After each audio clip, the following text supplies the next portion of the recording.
खड़े हैं, मैं आपकी खिदमत में सलाम पेश करती हूँ। ये कौन सी जुडिशरी है?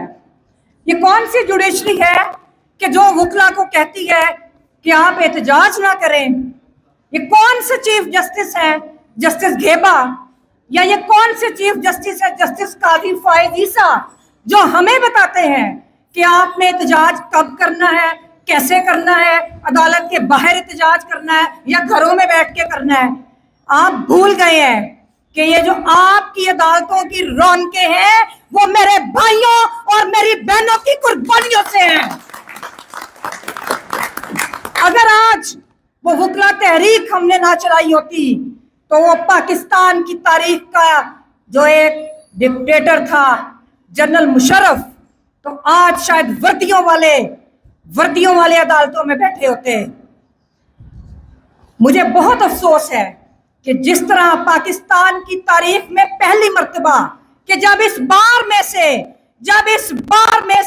और इस बार से इज्जत पाने वाला वफाकी वजीर कानून आजम नजीर तारड़, जब वो हुकूमत का हिस्सा है, जब उनके करीबी तरीन साथी हर जगह पे जो प्रोसिक्यूटर हैं और मेरे गयूर और निहत्ते भाइयों के ऊपर 780 लग रही है।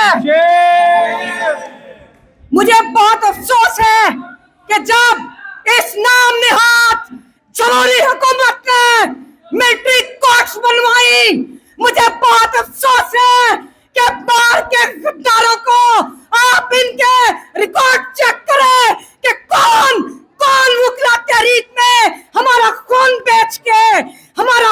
बेच के जज बना। गिरती हुई दीवारों को एक टका और दो, बाहर के गद्दारों को एक टका और दो, जोड़ चुकी तारों को एक टका और दो, बाहर के गद्दारों को एक टका और दो, बेटे के यारों को एक टका और दो। और अभी कल का वाकया, पहले हाफजाबाद की हमने लड़ाई लड़ी। हाफजाबाद के वकला जब उनका कंप्रोमाइज हो गया, लेकिन chief justice Lahore high court के हुक्म पर मेरे भाइयों की जमानतें कभी विहाड़ी चली जाती थी, कभी अटक चली जाती थी। ये कौन सा रूल ऑफ लॉ है? फिर उसके बाद अभी कल या परसों जो शेखुपुरा के वकला को जिस तरह अदालत के अंदर से गिरफ्तार किया, जिस तरह बख्तरबंद गाड़ी हाई कोर्ट के अंदर आई, मुझे बहुत अफसोस है कि हमारा चीफ जस्टिस भी उसी हुकूमती और अस्करी एजेंडे के ऊपर काम कर रहे हैं। गयूर वकला, हम कहते हैं ना कि वो जिंदा है, वकला जिंदा है। मैं कहती हूँ मुर्दा है, जुडिशरी मुर्दा है। ये मुर्दे बैठे हुए हैं। मैं समझती हूँ कि इन्होंने ये कंटेम्प्ट राना आसिफ पे नहीं लगाई, उन्होंने ये कंटेम्प्ट पूरी बार पे लगाई है। मैं ये कहती हूँ कि ये हमला बार के वकार पे हमला है। और आज मैं आपको भी ये कहूँगी कि देखिए, हम हमेशा आवाज़ उठाते रहे कि बार के अंदर जो जुडिशरी के टाउट्स हैं, ये क्लब बना हुआ है जुडिशल सिस्टम, ये एक क्लब बना हुआ है कि जिसके अंदर ना सिर्फ साइलिन का बल्कि आप जैसे, हम जैसे प्रोफेशनल वकला का भी इस्तेसाल हो रहा है। हमें कोई दिलचस्पी नहीं सिस्टम को बचाने में, हमें कोई दिलचस्पी नहीं कि हम इस सिस्टम को बचाएं और कभी एक धड़े का साथ दें और कभी किसी दूसरे धड़े का साथ दें।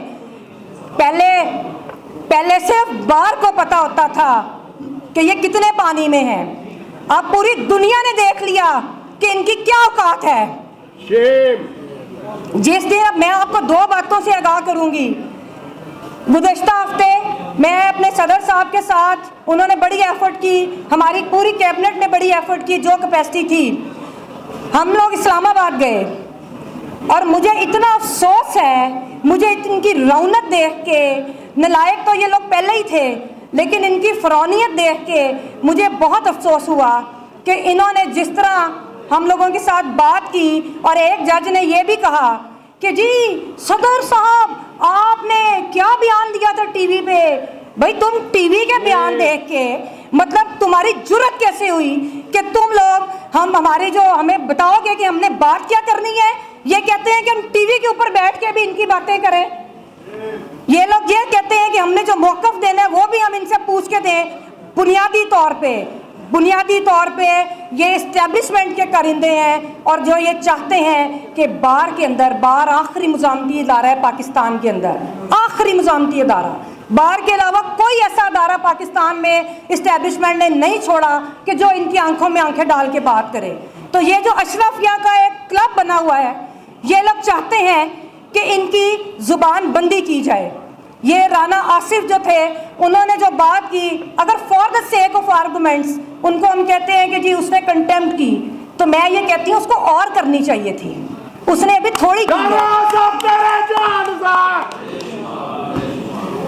दूसरी बात ये कि ये जो वकील को ये करना कि उसके ऊपर कंटेम्प्ट लगानी, बिल्कुल एक गैर ज़रूरी बात के ऊपर ये कंटेम्प्ट लगाने का मकसद ये है कि आप जुडिशल सिस्टम को रहने ही नहीं देना चाहते, और आप ये चाहते हैं कि जब आपकी मर्ज़ी के जो वकील आते हैं तो उनको आप नाम ले लेके अदालतों में बताते हैं, उनको नाम लेते हैं, जी आइए प्लीज़ केस आर्गू कीजिए। तो ये रवैये और ये रविश भी गलत है और हमेशा मैंने इसके ऊपर बात की। फिर मुझे ये समझ नहीं आती कि इनके जो फैमिली मेम्बर्स हैं वो किस तरह उधर प्रैक्टिस करते हैं जिधर ये जज होते हैं। तो इसके ऊपर भी हमें आवाज़ उठानी चाहिए। ये भी इस्तेसाल है, ये भी एक आम वकील का इस्तेसाल है। आखिरी बात ये कि मैं ये कहूँगी कि हमेशा हम कहते हैं कि जजेस की एलिवेशन का जो सिलसिला है इसके ऊपर हम बात करते हैं, तो मैं ये भी एक बार को कहूँगी कि इसके ऊपर बड़ा हमें लायामल बनाना चाहिए कि जब इनकी अपॉइंटमेंट्स होती हैं तो इनके नफ्सियाती टेस्ट भी होने चाहिए। हाँ जी, हाईकोर्ट बार कदम लो। ये ज़हनी तौर पे बीमार लोगों को हमारे ऊपर मुसल्लत किया गया है। जब तक ज़हनी तौर पे तंदुरुस्त लोग नहीं होते तो मेरा ख्याल है कि वो किसी भी ओहदे के लिए, ख़ास तौर पे जुडिशरी में देखें, इसकी वजह से पूरा पाकिस्तान हमारा तबाह हो गया। तो अब मैं ये समझती हूँ कि आखिर में मैं अपने भाइयों से ये कहूँगी, पहली बात ये कि हम जिंदा हैं, वकला जिंदा हैं, हम बहुत मजबूत हैं, हम लोग बाज़मीर लोग हैं, हम पाकिस्तान को बचाना चाहते हैं। हमने हमेशा पाकिस्तान के लिए, पाकिस्तान को उसके अंदर बेहतर सिस्टम लाने के लिए, जमहूरियत के लिए, जुडिशल सिस्टम की बेहतरी के लिए अपना खून भी दिया है। हम आगे भी पाकिस्तान की बका के लिए लड़ेंगे। और उस दिन की मैं बात मुझे याद आ गई जिस दिन राना आसिफ का ये केस था इस बेंच के ऊपर। हम बाकी तो बड़ी बात करते हैं, इस बेंच का हाल सुन लें। ऐसे रौनक के साथ ये बैठे हुए थे, इतनी इनके अंदर फिरौनियत थी, इन्होंने बिल्कुल बार की रिस्पेक्ट नहीं की। और मुझे उस चीज़ के ऊपर बड़ा दुख हुआ, उसका हमने इजहार भी किया। बल्कि राना आसिफ इतने परेशान हुए इनके रवैये देख के कि उन्होंने कहा कि मैं तो अपनी पिटीशन वापस लेने को तैयार हूँ। तो वो फिर सबकी रिक्वेस्ट पे उन्होंने वो पिटीशन अपनी वापस नहीं ली थी। वो कभी पीछे नहीं हटा, वो दिलेर हमारा भाई है और उसने एक बुनियाद डाल दी इस सिस्टम को बसीदा और इस्तेसाली सिस्टम को तब्दील करने की बुनियाद राना आसिफ ने डाली है। और अब आखिर में मैं आपसे ये कहूँगी कि जो लाए अमल की बात है, बिल्कुल हम लोगों ने कानून के दायरे में रह के हमने मुकम्मल मुज़ाहमत करनी है इनके खिलाफ, इस सिस्टम के खिलाफ, इसके कारिंदों के खिलाफ। और उसमें एक मेरी सजेशन यही है कि जो अभी मेरे भाई राना इंतज़ार साहब ने भी अभी हमें कहा, इसी तरह जब तक, और मेरे जो बड़े भाई भुट्टो साहब ने जिस तरह बात की, मुझे तो उनका रेफरेंस याद है जो इन्होंने इनको शीशा दिखाया था, लेकिन इनके ऊपर असर नहीं होता किसी चीज़ का। तो उसके लिए अब उसकी इम्प्लीमेंटेशन हम कैसे करते हैं, उसके लिए हमें यह चाहिए कि बिल्कुल भुट्टो साहब ने ठीक कहा कि सज़ा की मोतली में हमें कोई दिलचस्पी नहीं है। हम लोग ये चाहते हैं कि उस अपील का फैसला मेरिट पे करें, और जब तक उस अपील का फैसला मेरिट पे नहीं होता किसी अदालत में कोई काम नहीं होना चाहिए।